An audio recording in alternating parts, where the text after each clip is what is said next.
Ada satu hal yang perlu kita coba sadari betul dan kita bangun di dalam diri kita, bahwa cinta itu adalah anugerah dari langit.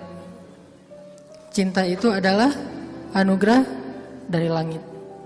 Bahwa cinta itu adalah pemberian dari Allah Subhanahu wa taala. Dan gak mungkin Allah memberikan rasa cinta yang membuat seorang hamba bertambah dosa, itu gak mungkin. Yang menambah dosa, yang menambah kejauhan kita dari Allah Subhanahu wa taala pasti bukan cinta. Jadi kalau ada rasa yang buat kita gak khusyuk dalam sholat, pasti bukan cinta. Kalau ada rasa yang bikin kita jadi sakit hati, pasti bukan cinta. Kalau ada rasa yang kemudian bikin kita malah melakukan perbuatan-perbuatan yang Allah gak suka, pasti bukan cinta. Itu disebut dengan wasawisyus syaitan, yang ada di dalam hawa nafsu manusia. Sedangkan cinta semuanya berasal dari Allah Subhanahu wa taala. Dan cinta yang Allah titipkan kepada kita di antara hamba-hamba Allah di muka bumi, di langit dan seterusnya, itu cuma satu bagian dari 100 bagian cinta yang Allah simpan di dalam surga. Jadi satu bagian itulah yang kemudian kita lihat dari seorang ibu kepada anak, dari seorang ayah kepada putranya, dari seorang anak kepada orang tuanya, dari seorang pasangan kepada pasangannya, suami istri, istri kepada. Satu bagian yang kemudian dibagi di antara hamba-hamba Allah yang sangat banyak, miliaran bahkan tidak terhitung. Cuman satu bagian.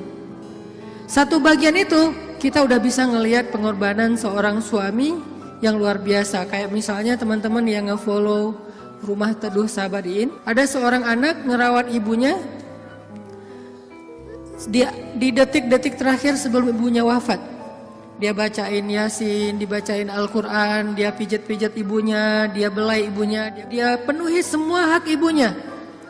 Dan ini adalah gambaran hanya partikel kecil dari satu bagian cinta yang Allah turunkan ke muka bumi. Ini hal yang perlu kita sadari dulu teman-teman, bahwa cinta itu asalnya dari langit. Kalau kita butuh cinta dari siapapun, cinta dari orang soleh, cinta dari ulama, cinta dari orang tua, cinta dari pasangan, cinta dari calon pasangan, cinta dari mantan yang pengen balikan, cinta dari mana aja lah. Carinya tuh bukan di bumi, carinya di langit. Makin rendah sujud kita, makin kita menggetarkan arasy di langit. Tapi kalau kita cari cinta dengan cara sering-sering posting, itu juga diedit semalaman, kita nggak bakalan dapat cinta. Kita dapatnya apa? Was-wasah, bukan cinta. Terus nggak boleh posting Ustaz? Boleh, dan saya juga sering posting. Cuman bukan gitu cara mencari cinta. Apalagi diedit habis-habisan, pakai apa, aplikasi berganti-ganti. Ini kurang apa, bright lah, apa kurang charming. Akhirnya diedit. Justru yang muncul dari itu adalah kekecewaan. Makanya kalau kita mencari cinta itu adalah dengan sujud, dengan doa, dengan taqarrub kepada Allah Subhanahu wa taala, mendekatkan diri pada Allah. Sehingga kalau kita udah cinta dari Allah Subhanahu wa taala, maka Allah akan mendatangkan sekian banyak orang untuk mencintai kita. Ada yang dengan status pasangan, ada yang dengan status orang tua, ada yang dengan status teman, ada yang dengan status apapun, bahkan kadang gak dikenal, tapi dia mencintai kita karena Allah Subhanahu wa taala. Dan itulah cinta yang berlimpah. Kebayang gak di antara banyak makhluk, kira-kira gimana yang 99 bagian yang Allah simpan di dalam surga, dan itu diberikan hanya kepada segelintir hamba Allah yang masuk ke dalam surga doang. Kan banyak yang gak dibangkitkan ya, hewan, tumbuhan, mereka tidak dibangkitkan kecuali beberapa jenis hewan dan tumbuhan yang disebutkan di Al-Quran. Tapi pada umumnya hewan tidak mengalami hari berbangkit. Jadi tidak ada hewan yang mendapatkan 7 golongan hewan yang dapat naungan di padang mahsyar, gak ada itu. Yang ada manusia. Kalau hewan ngikut manusia, kalau dia berjasa dalam dakwah manusia dia terlibat. Tapi pada umumnya hewan dan tumbuhan itu tidak dibangkitkan. Padahal jumlahnya miliaran. Itu adalah satu cinta dibagi rata. Gimana 9 cinta dibagi kepada sedikit hamba Allah Subhanahu wa taala. Makanya Allah mengatakan di dalam surga itu la khaufun 'alaihim wa la hum yahzanun. Di surga itu tidak ada rasa takut, tidak ada rasa kecewa. Gak ada lagi di surga itu adegan live group, itu udah gak ada. Di surga itu gak ada grup yang nge-live kita, kan lebih sakit ya di live sama grup. Kalau kita nge-live grup masih mending. Kalau grup yang nge-live kita, gimana caranya? Tiba-tiba grup sepi, nggak ada broadcast, nggak ada chat. Ternyata mereka bikin grup baru, kita doang yang nggak di-invite. Itu di akhirat udah nggak ada di surga live group, di live sama grup. Di surga itu udah nggak ada bulian. Kenapa nggak ada bulian? Karena udah nggak ada jomblo. Selama masih ada jomblo, semangat nih kalau udah bab kayak gini. Saya bukan mau menzolimi teman-teman gara-gara sering ngebully jomblo. Enggak, saya nggak ngebully, saya cuma empati doang. Kasihan sih. Kasihan boleh ya. Sebagian doang, yang lain insya Allah gue mah asik-asik aja Ustadz sebagai single villa gitu ya. Nggak masalah. Cuman ada sebagian yang mungkin masih berat menjadi seorang yang sih. Apalagi baru aja kemarin diputusinnya dengan bahasa yang nggak enak lah gitu. Kita adik kakak aja ya, kan nggak enak tuh. Tahu nggak teman-teman, ada cara mutusin yang lebih kejam dari itu. Kan yang biasa tuh, kita temenan aja ya gitu ya. Atau kita adik kakak aja. Ada nggak orang yang diputusin sama pasangannya, dibilang, kamu tuh jadi ibu saya aja ya. Kamu tuh seperti ibu buat saya. Ada. Dalam bahasa fikih disebut dengan zihar. Dalam bahasa saya disebut dengan diputusin dengan cara paling kejam. Di mana ayat zihar? Nanti coba teman-teman kita baca satu ayat aja di dalam surat Al-Mujadilah. Teman-teman bisa buka mushaf Al-Quran. Kita coba buka surat Al-Mujadilah surat 58. Surat Al-Mujadilah ayat 1. Ini salah satu ayat diputusin di dalam Al-Quran. Dan diputusinnya dengan cara yang paling kejam menurut Al-Quran. Saking kejamnya Allah kasih semacam punishment buat yang mutusin dengan cara harus berpuasa selama 2 bulan berturut-turut. Jadi kan kamu dan saya jadi anak sama ibu ya, berarti dia harus berpuasa 2 bulan berturut-turut. Kenapa? Kejam banget. Dan Khawlah bintu Sa'labah yang disebutkan di dalam ayat ini pernah digituin sama suaminya.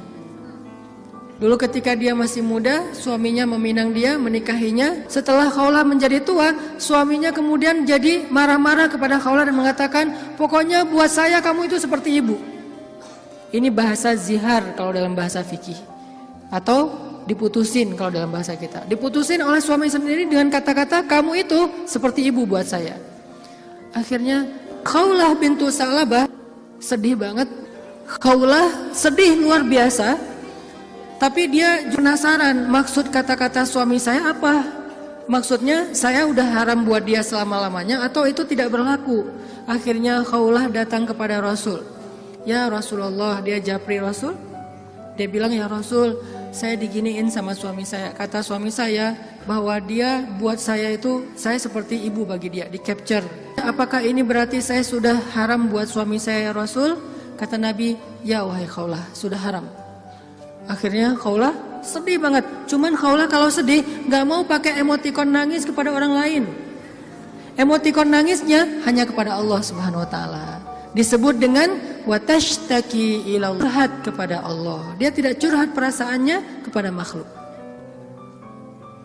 Kan curhat itu meluapkan isi hati dan perasaan ya, curahan hati. Artinya dia nggak mau mengekspresikan perasaan senang dan sedihnya kepada manusia. Kalau perlu bikin emotikon yang khas atau beli emotikon, dapat hadiah emotikon khusus, emotikon mellow dari teman-teman. Dia nggak mau mengekspresikan kesedihan dia kepada manusia. Biar yang tahu kesedihan dia cuma 2, Allah kemudian pasangannya yang halal. Orang lain nggak tahu kalau dia sedih. Orang lain nggak tahu kalau dia sedang dalam keadaan terbeban. Nggak ada yang tahu. Sampai ibunya aja nggak tahu.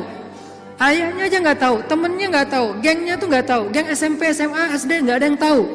Sehingga satu-satunya yang tahu perasaan Khawlah yang luar biasa terpukul, terlukanya luar biasa, cuman Allah Subhanahu Wa Taala. Wa tashtaki ilallah, kemudian dia curhat kepada Allah. Itu cara yang paling baik dalam menemukan cinta. Ketika cinta itu mulai flat, ketika cinta itu mulai nggak ada rasanya, maka menumbuhkan kembali cinta itu dengan cara wa tashtaki ilallah. Gini caranya, bukan gini. Tapi hal yang paling baik untuk dia lakukan kalau dia pengen merefresh cintanya, menambah rasa cinta, dan itu nggak hanya berlaku untuk pasangan, berlaku juga untuk teman, cinta karena Allah, berlaku juga kepada guru, berlaku juga kepada orang tua, berlaku kepada anak. Kalau kita ngerasa cinta kita mulai garing nih, mulai rasanya tuh hambar, maka yang kita lakukan watashtaki ilallah, minta kepada Allah Subhanahu Wa Taala. Karena dialah yang Allah titipkan, yang Allah kirimkan dalam hidup kita untuk kita luahkan semua rasa. Rasa bahagia, rasa cinta, rasa sedih, rasa kecewa. Semua ke dia, bukan ke orang lain. Kalau kita punya pasangan tapi rasa itu diungkapkan kepada orang lain, maka kita mencurangi pasangan kita. Kita punya pasangan tapi curhatnya ke orang, jadilah TTM ya. Ini berarti kita curang, gak fair sama pasangan kita. Toh kita juga gak mau digituin oleh pasangan kita kan. Terus apa yang harus kita lakukan? Kalau kita ngerasa pasangan kita nggak pengertian, ada zat yang maha pengertian untuk kita curhat kepadanya. Kenapa harus orang lain? Dan Allah nggak akan pernah ngebocorin curhat kita ke siapa-siapa, teman-teman. Allah sebaik-baik penjaga rahasia. Dan Allah senang banget dengar curhat kita. Beda dengan orang. Kalau orang teman siapa gitu dengar curhat kita, misalnya kita telepon. Kita telepon di loudspeaker sama dia, ditaruh di meja, terus dia ngapa-ngapain ya? Kita ngomong panjang lebar, pas udah lama nggak dapat respon, kita nanya, kamu dengar nggak sih? Dia langsung lari. Ada yang lebih parah lagi tuh, bukan cuma di loudspeaker, kita baru mulai curhat, dia balik curhat. Aku habis dimarahin sama suami aku. Wah, laki-laki itu emang kayak gitu. Gue juga tiap hari dimarahin. Tahu nggak gimana cara dimarahin? Panjang tuh. Akhirnya malah dia yang curhat. Kita curhat, dia jadi dapat banyak info, akhirnya dia nikung. Oh, parah banget ya. Pernah ditikung sama teman curhat? Ada sahabat Nabi yang pernah ditikung. Ditikung fisabilillah. Namanya Abu Darda. Abu Darda, temenin aku dong. Ngapain? Ngelamar seorang perempuan, seorang cewek. Soleha, hafizah, cantik, terpelajar. Kayaknya nih calon makmum ideal banget. Kenapa ideal? Yang salah baca ketika sholat dia bisa benerin. Tapi insya Allah imamnya nggak bakal salah baca. Kalau yang dibacanya Al-Ikhlas ya. Gua mah pede nggak nyari makmum yang hafiz-hafiz banget. Kenapa? Karena kalau ngimamin surat Al-Ikhlas jadi nggak pernah salah. Salman ngajak Abu Darda. Abu Darda nemenin datang ke rumah cewek itu. Pak, saya mewakili Salman, pengen ngelamar anak bapak, putri bapak. Kata bapak ini, ya udah saya tanyain dulu ke putri saya, kalau dia setuju nanti saya nikahkan kalian. Harus nanya dulu ke perempuannya, ke putrinya, karena nggak boleh nikah paksa dalam Islam. Sama dengan nggak boleh menghalangnya yang sudah punya niat baik untuk menikah. Sama dengan kita menghalang-halangi anak kita untuk datang ke masjid beribadah. Calon mertua. Nggak boleh menyusah-nyusahin anak kita yang pengen beribadah. Apa ibadahnya? Nikah. Bukankah nikah itu setengah dari agama? Selama itu kita perhatikan bukan sesuatu yang sangat beresiko, yang terlalu terburu-buru, ceroboh, maka biarkan mereka melihat kebesaran Allah Subhanahu Wa Taala di dalam rumah tangganya. Rumah tangga seperti usaha dibangun dari nol, tiba-tiba Allah kasih banyak kemudahan setelahnya. Udah selesai lamar, ditanya sama ayahnya kepada putrinya, "Nak, gimana tuh ada satu orang cowok di depan ngelamar kamu? Yang mana?" Itu yang Salman, yang orang Asia. Anaknya kemudian keluar ngintip. Ngintip bahasa kita stalking. Karena ada seorang perempuan dilamar, kemudian dia gak pede gitu. Dia bilang ke Rasulullah, "Ya Rasulullah, boleh gak kalau saya tuh aib saya bahwa dia kepalanya ini rambutnya banyak yang sudah rontok karena penyakit. Kemudian dia bilang, boleh nggak saya pakai rambut palsu atau saya tutup rambut saya dan saya nggak kasih tahu ke siapa-siapa kalau rambut saya itu udah rontok. Kata Nabi, sampaikanlah. Jadi nggak perlu diedit, nggak perlu dibikin yang sekeren mungkin, tapi kemudian orangnya kecewa. Dia stalking, oh itu cowoknya. Kalau yang di sebelahnya itu Abu Darda, ya sudah. Akhirnya si cewek menerima lamaran, tapi bukan untuk Salman, untuk Abu Darda. Datang bapak itu, alhamdulillah saya udah bicara dengan anak saya. Oh gimana Pak, Salman udah deg-degan gitu. Sabar ya Salman, ternyata anak saya belum berkenan untuk menikah dengan Salman. Oh nggak apa-apa Pak, cuman anak saya ternyata ridho menikah. Oh apa-apa. Jadi nggak enak hati gitu kan. Aduh Salman, ini bukan saya loh yang minta, kan tadi kamu dengarkan saya ngomong apa. Kata Salman, udah biasa aja kali Abu Darda, tapi saya nggak mau nikung kamu. Udah nggak apa-apa, kan Allah menciptakan kita berpasang-pasangan, masing-masing udah ada takdirnya. Akhirnya Abu Darda nggak enak banget. Si bapak juga terlalu vulgar. Harusnya kan biarin dulu mereka pulang di Japri ya. Abu Darda balik kan bisa ya. Abu Darda ditelepon gitu balik, mau ada yang diobrolin. Kenapa di depan Salman? Sehingga Salman jadi sedih. Enggak, ternyata mereka paham. Cinta mereka itu karena Allah SWT. Kalau belum berjodoh berarti emang bukan itu cintanya. Dan mereka tidak akan memberikan hatinya, karena hati itu satu-satunya organ di datu yang paling berharga. Dan dia gak akan ngasih kecuali kepada orang yang sudah berakad, saya terima nikahnya. Dan kemudian dikatakan oleh saksi sah. Kecuali saksinya mantan, itu gak bakalan sah. Saya terima nikahnya, gimana saksi? Belum. Oh ya, ulangi lagi. Udah 100 kali, belum aja. Kenapa? Saksi nggak bisa move on. Yang lebih berat tuh bukan saksinya yang mantan, KUA-nya yang mantan. Tuh parah tuh. Ini kenapa ya persyaratan nggak ada yang lengkap ya? Semuanya persyaratan kurang aja gara-gara KUA-nya adalah mantan. Nauzubillah ya. Kan pernah viral tuh di Instagram yang seseorang ngelakuin kriminal, kemudian disidang. Kebayang gak sih pas lagi di sidang gitu ternyata ketua majelis hakimnya itu mantan kita. Wah, jadi kamu setelah putus dari aku jadi gini? Iya, aku gak bisa hidup lagi tanpa kamu. Ya udah apa? Kamu saya vonis menikah dengan saya. Gak penting juga. Nah akhirnya kita balik lagi ke cerita Khawlah. Khawlah curhat kepada Allah. Ketika ada masalah, Khawlah bilang ya Rabbi ilahi. Dia curhat, dia nangis, dia habis-habisan hanya di hadapan Allah saja. Ketika di hadapan manusia, dia nggak mau menunjukin dirinya lelah di hadapan manusia. Dia nggak mau menunjukin dirinya fragile di depan manusia. Dia hanya menunjukkan kelemahan dirinya di hadapan Allah. Allah ilahi, saya fakir sedangkan engkau maha kaya. Saya lemah sedangkan engkau maha perkasa. Saya bodoh sedangkan engkau maha bijaksana. Saya bingung sedangkan engkau maha tahu segala-galanya. Kita tunjukkan semua kelemahan kita, curhatnya kepada Allah, jangan kepada makhluk. Dan Allah senang banget dengar curhat hambanya. Apa nama Allah yang maha mendengar? Sami'un. Allah itu gak pernah lelah mendengar curhat, doa, dan semua isi hati hamba-hambanya ketika mereka berbicara kepada Allah. Ya Allah, ya Allah. Setiap hari kita berdoa kepada Allah dengan doa yang sama, Allah gak pernah bosan. Makanya Allah As-Sami' yang maha mendengar. Makin panjang curhat kita, Allah makin sayang sama kita. Beda kan sama orang, makin panjang curhat kita, makin ditandain besok-besok kalau kita telepon gak akan diangkat lagi.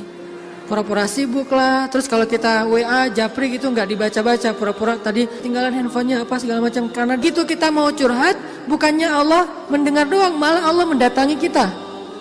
Wa idza salaka ibadi anni, kalau hambaku bertanya kepadamu, di mana Allah? Saya pengen curhat. Wa idza salaka ibadi anni fa inni qarib. Aku dekat. Artinya ketika kita pengen curhat, Allah mendatangi kita. Kadang-kadang kita nggak pengen curhat aja, Allah mendatangi kita karena pengen dicurhatin. Kan baik banget Allah tuh. Padahal kan yang butuh kita ke Allah, bukan Allah butuh kita. Tapi karena saking pemurahnya Allah, dari arasnya turun ke langit dunia. Setelah turun ke langit dunia, Allah bertanya, hal min dhi hajah, ada enggak hamba-hambaku yang butuh pertolongan? Allah manggil-manggil kita tuh di langit dunia tuh. Allah manggil-manggil kita, kita tidur. Ilfil nggak Allah? Besok datang lagi. Hal min dzi hajah, ada nggak hamba-hambaku yang butuh pertolongan? Masih tidur. Ilfil nggak? Besok datang lagi, dan itu berlaku dari sejak Allah menciptakan manusia sampai hari kiamat. Nggak pernah Allah ilfil sama kita. Inilah tempat curhat yang paling baik. Hanya ada dua, satu kepada Allah, kedua kepada pasangan. Kalau tidak ada pasangan, bolehlah sesekali kepada orang tua. Tapi kadang-kadang harus dibatasi juga. Karena ada hal-hal yang kalau kita sampaikan kepada orang tua, pasangan kita gak ridho. Ketika kita ngomongin ke ibu kita, mungkin pasangan kita menjadi malu karenanya. Masalah nafkah mungkin. Kan itu harga diri suami banget ya. Kalau seorang istri kemudian curhat ke ibunya, ya AA ngasihnya kurang terus setiap bulan. Kan dia jadi malu nih. Ada hal-hal yang suaminya akan malu dan gak rela. Terus kepada siapa yang insya Allah suami kita gak malu? Kepada Allah. Ya Allah, suami saya ngasih nafkah kurang terus udah berapa bulan. Saya sih berharap gak usah banyak-banyak ya Allah, 30 juta aja sebulan. Ini masih kurang 29 juta, kurang sejuta curhat ya. Karena suami kita juga curhatnya ke Allah. Ya Allah, saya pengen nambahin nafkah buat istri saya. Ya Allah, ya Allah, ya Allah. Dua-duanya curhat nih. Kalau perlu curhatnya sambil pegangan tangan, kan seru tuh. Coba kalau masih sendiri, pegangan tangan siapa? Gini-gini. Mana ya tangan? Kalau sholat tahajud berdua sama sendiri. Kalau sendiri, yang banguninnya alarm. Nggak enak banget tuh. Ring, apa sih berisik? Tapi kalau udah berpasangan, yang banguninnya suara lembut. Kang, bangun. Akhirnya makin tidur. Ini tapi bukan fikih ya. Ini iseng-isengan saya doang nanya ke istri saya. Yang. Kalau kita sholat tuh boleh gak sih gandengan? Istri saya nanya, gandengan gimana? Jadi kita tengah malam tuh nanya-nanya kayak gituan. Gandengan gimana? Gini, jadi kita takbir terus. Boleh gak sih kayak gitu? Nanya ya. Tapi kalau deketan boleh kan? Boleh. Ya udah deketan lagi dong. Lagi sah. Bisa nggak ngomong kayak gitu ke teman kos-kosan? Deket lagi dong. Bahaya. Makanya teman-teman curhat sama Allah SWT. Analogi dan contoh kasusnya mungkin masalah cinta dengan pasangan ya. Tapi moral of the story-nya tuh bisa kita pakai dalam apa aja.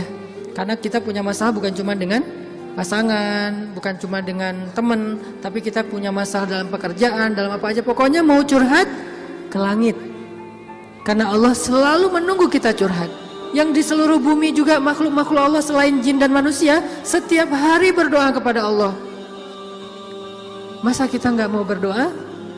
Kulla yaumin huwa fi sya'n wa la ya'uduhu hifdhuhuma. Curhat sama Allah. Akhirnya Khawlah udah selesai datang ke Nabi. Kalau bahasa kita kayak ngejapri ke Nabi gitu. Nabi bilang, kamu sama suami kamu sudah haram selama-lamanya. Karena zihar itu adalah tradisi Arab Jahiliyah. Kamu buat saya seperti ibu. Itu tradisi Arab Jahiliyah yang gak baik banget. Sangat-sangat tidak adil kepada perempuan. Jadi ini salah satu ayat bukti bahwa Al-Quran itu benar-benar turun untuk mengangkat kehormatan perempuan. Karena tradisi Arab Jahiliyah, kalau dia udah mulai bosan sama istrinya, langsung dia ceraikan seumur hidup. Kenapa seumur hidup? Biar gak dapat waris, biar gak ada tanggung jawab apa-apa, nafkah segala macam. Kan curang banget kan? Dinikahi ketika muda, pas udah tua diceraikan tanpa ada harapan warisan dan nafkah lagi selama-lamanya. Ternyata Khawlah gak berhenti dengan bertanya kepada Nabi doang. Dia minta kepada Allah. Tadinya gak ada loh fikih zihar di dalam Islam tuh gak ada. Gak ada syariat hukum tentang bab zihar di dalam Islam. Baru ada setelah Khawlah curhat. Jadi bisa dibilang beberapa syariat Islam itu muncul hasil dari curhat-curhat para hamba. Apa arti Al-Mujadilah? Perempuan yang sedang curhat. Ini surat curhat di dalam Al-Quran. Akhirnya turun ayat, Allah sudah mendengar pembicaraan kalian berdua. Allah tahu banget isi japri-japrian kalian. Kemudian Allah mengatakan zihar itu adalah dosa besar. Dan orang yang melakukan zihar tidak berlaku untuk istrinya. Tapi dia wajib menebus dosa itu dengan cara berpuasa 2 bulan berturut-turut. Suami dari Khawlah orang yang sudah sangat tua. Nabi panggil dia ke sini. Akhirnya sahabat nyari-nyari dia, dipanggil ke rumah Nabi. Kemudian Nabi mengatakan, sudah turun ayat tentang masalah kamu dengan Khawlah. Allah nggak redho dengan apa yang kamu lakukan kepada Khawlah. Akhirnya dia dimarahin sama Nabi. Kemudian Nabi mengatakan, ya Rasulullah, saya sadar, saya insaf, saya taubat. Terus gimana menebusnya ya Rasul? Kata Nabi, berpuasalah 2 bulan berturut-turut. Dia bingung. Rasul, saya ini laki-laki yang sudah tua. Jangankan 2 bulan berturut-turut, sehari aja batal. Gak boleh batal sehari aja, gak boleh. Kalau batal sehari, gak bisa besok dilanjutkan, gak bisa. Langsung mulai dari nol. Ya Rasul, saya puasa sehari aja gak kuat, gimana 2 bulan? Rasul mengelus dada kemudian mengatakan, ya udah kalau gitu beri makan 60 orang miskin. Ya Rasul, gak ada orang yang lebih miskin di daerah sini daripada saya. Akhirnya Nabi ngambil beberapa karung korma, dikasih ke dia, ngasih makan ini untuk keluargamu. Ini juga menjadi dalil gimana Islam itu agama yang sangat-sangat toleran. Allah pengen memudahkan kalian, Allah nggak pengen menyusahkan kalian. Semua syariat Islam itu adalah memudahkan kita, nggak ada yang menyusahkan kita. Semua syariat Islam itu gampang, simple, mudah, nggak ada yang susah. Salah satunya adalah menikah, itu mudah banget. Mana Ustadz? Buktinya masih banyak yang masih single. Berarti bukan Allah yang menyusahkan pernikahan, calon mertua tuh. Nah Allah mah memudahkan kan ya. Bayangin pernikahan itu kan simple ya. Akad nikah sederhana kan. Yang cuman saya nikahkan putri saya terima putri bapak dengan mahar sekian dibayar tunai, sah. Akhirnya berubahlah status berduaan apalagi dan seterusnya apalagi dosa aja isinya. Sekarang berubah. Memandang aja berpahala. Apalagi ya. Memandang aja berpahala, kebayang gak tuh? Memandang pasangan itu sama kayak memandang Ka'bah. Duduk sambil ngeliatin Ka'bah itu pahalanya kayak 2 rakaat sholat loh. Sholat mutlak. Berarti memandang istri yang lagi rempong sama dengan 2 rakaat sholat mutlak. Baru memandang gimana menyentuh, gimana mengecup keningnya, gimana memeluknya, gimana dan gimana. Ibadah sholat mudah banget, nggak bisa berdiri, duduk, nggak bisa duduk, berbaring. Nggak bisa sholat tepat waktu, dijamak. Nggak bisa menjamak, dikosor, dikodok. Kenapa dikodok? Soalnya ketiduran. Yang penting jangan istiqomah.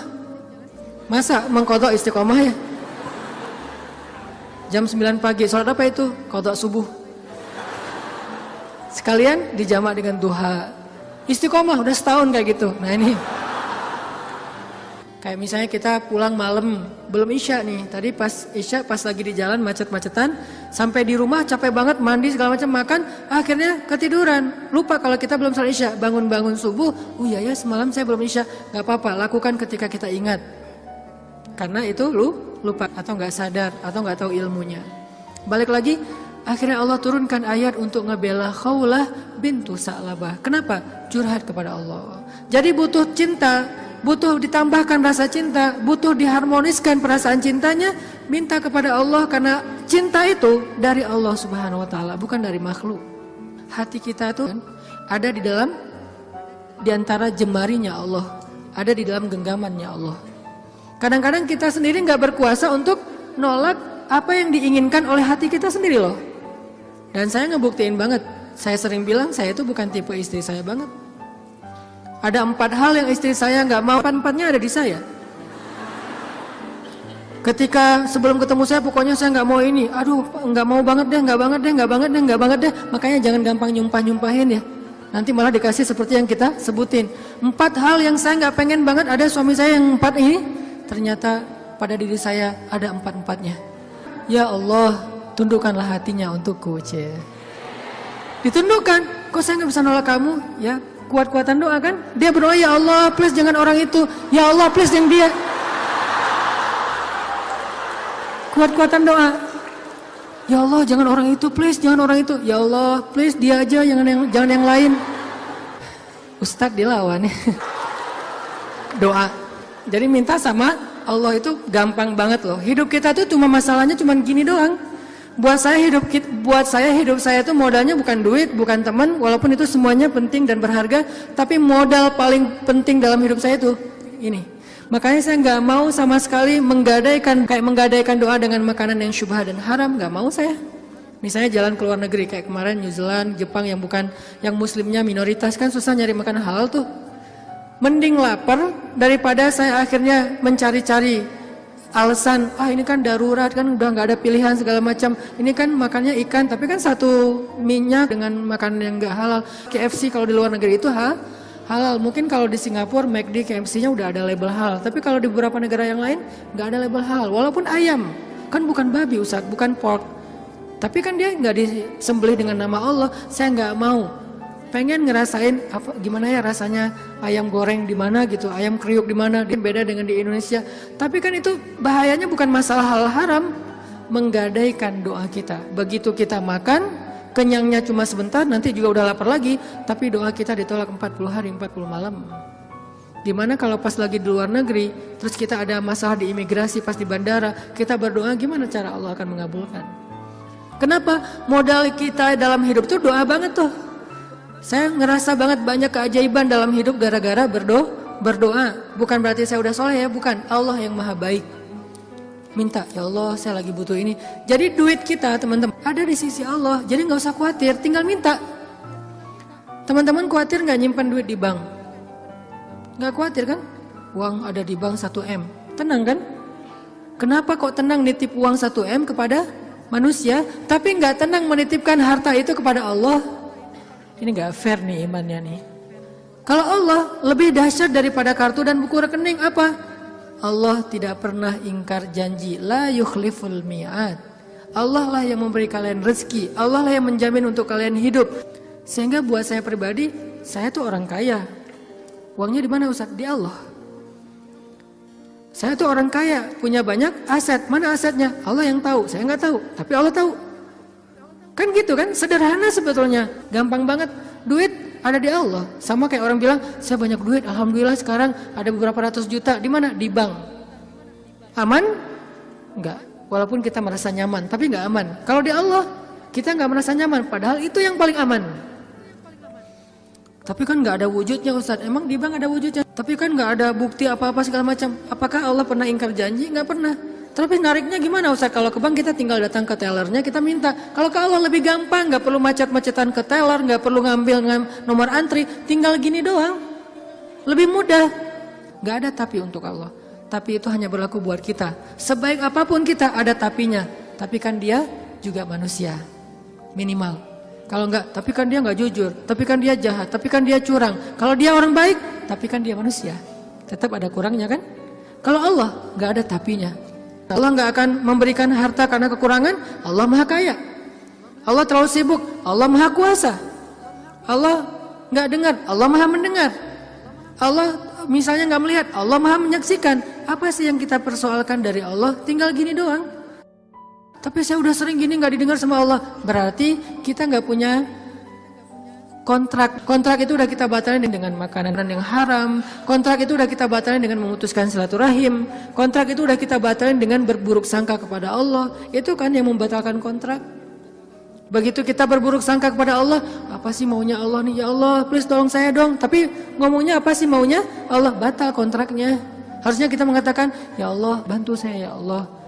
Saya yakin tidak ada sesuatu yang sia-sia dari takdirmu. Kita berbaik sangka kepada Allah, maka Allah pasti akan menunaikan janji. Wa aufu bi ahdi, ufi bi ahdikum. Tunaikan janji kalian kepada aku tunaikan janji aku kepada kalian. Modal itu doa banget teman-teman. Doa banget. Cinta, mau dapat sahabat, mau dapat pasangan, mau dapat kasih sayang orang tua, mau dapat doa dari orang-orang soleh, mau dapat rezeki yang berkah, mau dapat terutama cinta dari Allah. Caranya adalah menengadahlah ke langit, bukan ke bumi. Sujudlah di bumi, lalu memintalah ke langit. Maka Allah Subhanahu Wa Taala akan melimpahi kita dengan rasa. Tinggal kita yakin aja sama Allah. Masalah yakin inilah yang membuat kita kadang-kadang jadi harus menunggu. Menunggu keajaiban dari Allah tergantung tingkat keraguan.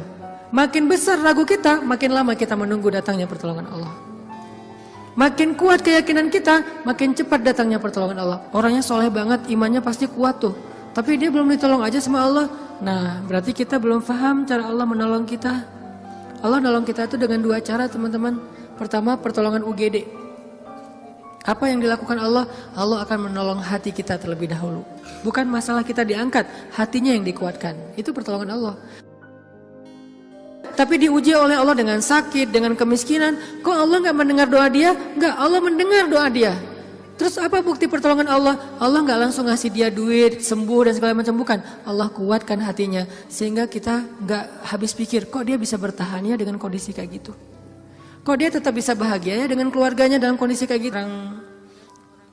Ibu di rumah Teduh Sahabadiin itu, ibu ini pasien kanker apa gitu. Beliau udah parah banget dan dirawat sendiri di rumah sakit, nggak ada yang jagain. Kenapa? Karena suaminya lumpuh. Kebayang nggak tuh ujian rumah tangga? Anaknya masih kecil-kecil, salah satu anaknya tuh SMA ngurus ayahnya. Sementara suaminya lumpuh udah nggak bisa ngapa-ngapain, maaf. Buang air kecil, air besar di tempat tidur, semuanya di tempat tidur, nggak berdaya. Istrinya kanker stadium lanjut, dirawat di rumah sakit Hasan Sadikin, tapi nggak dapat kamar sehingga harus bolak-balik. Kalau bolak-balik ke rumah jauh, akhirnya tinggal di rumah Teduh. Cuman yang pertanyaan istri saya agak heran, udah berapa lama suaminya lumpuh? Udah 3 tahun. Istri saya ngeliat anaknya baru 1 tahun. Loh, anaknya baru 1 tahun ya? Iya. Suaminya udah lumpuh 3 tahun. Terus gimana caranya? Maksudnya masih bisa dikasih keturunan? Yang penting jangan dibayangin aja. Gak boleh ngebayangin. Kita hanya ngebahas hikmah. Bukan kok bisa ya? Masya Allah, luar biasa ya. Allah masih tetap ngasih kebahagiaan kepada mereka. Anak bayi sebagai hiburan buat mereka. Kalau suaminya lagi kangen anaknya dibawa ke rumah. Kalau istrinya lagi kangen, dibawa ke rumah sakit. Ganti-gantian, penyejuk hati mereka. Allah pengen menguatkan hati mereka dengan sakitnya lewat seorang bayi. Itu cara Allah menolong kita, teman-teman, sebelum diangkat masalah kita. Sehingga jangan salah paham, kalau ada orang soleh, miskin. Kalau ada orang soleh, sakit. Kalau ada orang soleh, kena musibah terus. Mungkin Allah tidak langsung menyelesaikan masalah dia, tetapi Allah lebih suka untuk menjaga hati dia, karena dengan cara kayak gitu Allah akan terus dekat dengan dia. Kadang kalau kita diselesaikan masalahnya oleh Allah, tiba-tiba jadi jauh kan? Ya Allah, tolong saya, tahajud 1 juz 1 malam. Luar biasa tuh kalau lagi ada masalah. 1 masalah selesai, gak usah tahajud. Sholat aja dijamak lagi tuh tadi. Maghrib dijamak dengan Isya, Zuhur dijamak dengan Asar, Subuh dijamak dengan Duha. Jadi sehari menjamak 3 kali sholat. Kenapa? Udah gak ngerasa butuh sama Allah. Allah tahu itu. Makanya ini kayaknya hambaku nih kalau aku tolong nanti jauh lagi. Sementara aku kangen. Kan tetap happy, tetap bahagia. Yang gak bahagia itu orang yang lihat. Yang justru gak tega itu yang ngelihat, yang ngerasain. Biasa-biasa aja. Saya kadang-kadang gak habis pikir dengan beberapa orang teman saya, soleh banget, hidupnya tuh susah banget. Kerjaannya gak jelas, penghasilannya gak seberapa, anaknya banyak, dan sering nunggak gitu di sekolah teh. Tapi saya lihat keluarganya, anak-anaknya senyum-senyum semuanya, pada hafal Al-Quran, suami istri akur, segala macam. Kok mereka bisa bahagia dengan modal hidup yang cuma segitu, sementara ada keluarga lain yang modal hidupnya berlimpah tapi gak bahagia. Karena yang ini ditolong hatinya, yang itu tidak ditolong hatinya. Minta aja sama Allah, apapun masalah kita. Apalagi cuma masalah perasaan hati. Allah bolak-balikan hati sesuka Allah. Gampang banget buat Allah. Kadang-kadang yang saya cerita, ketika kita terbesit dalam hati aja Allah wujudkan kan. Kayak ada seorang ibu di Dumai, cuman terbesit di hati gak ngomong loh. Tiba-tiba saya kepikiran, pengen ke Dumai Kenapa Ustaz? Gak tahu, pengen aja ke Dumai.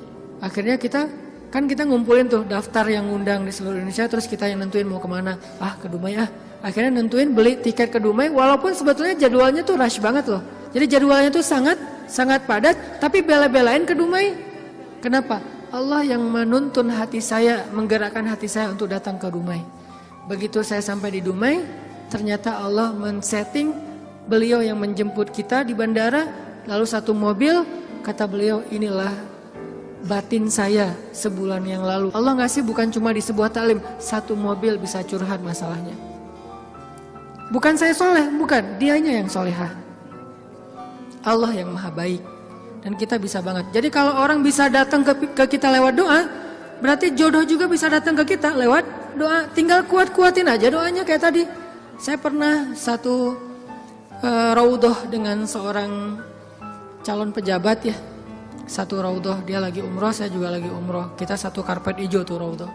Kebenaran saya tahu beliau dan gak setuju dia menjabat karena banyak mudaratnya daripada manfaat.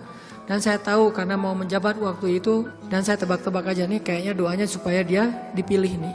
Dia doa di sebelah saya juga doa di sebelah dia. Saya doanya pas dengerin kayaknya khusyuk banget doanya, nangis-nangis itu. Ya Allah, tolong jangan kabulkan doa orang di sebelah. Karena mudaratnya lebih banyak, saya nggak rela banget dia yang berkuasa karena bahaya banget. Jelas doa itu yang paling luar biasa. Sama kayak kita menjalani hidup, ada masalah dikit tinggal gini kan. Sama kayak kita ada asuransi, ada masalah dikit tinggal klaim. Cuman ngeklaim asuransi kan lama nih.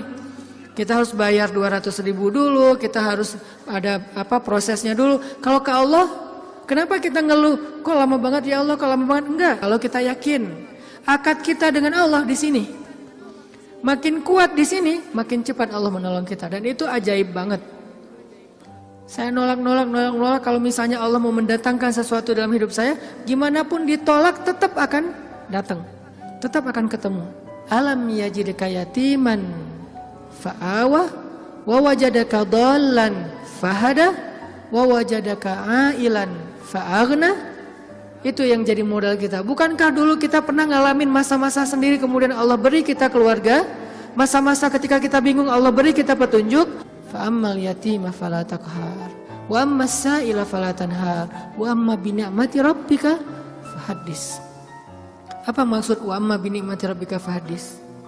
Nikmat Tuhanmu itu dibicarakan. Maksudnya apa? Untuk membuat kita makin yakin sama Allah. Ya, dulu kan Allah pernah nolong kita. Dulu kita pernah lapar, Allah yang beri kita makan. Dulu kita pernah bingung di sebuah kota mau kemana, Allah kasih kita tempat tinggal. Dulu kita pernah bingung sendiri, Allah kesepian sendiri, Allah kasih kita keluarga. Itu yang dibahas untuk tajdidul iman, memperkuat iman kita kepada Allah Subhanahu wa taala.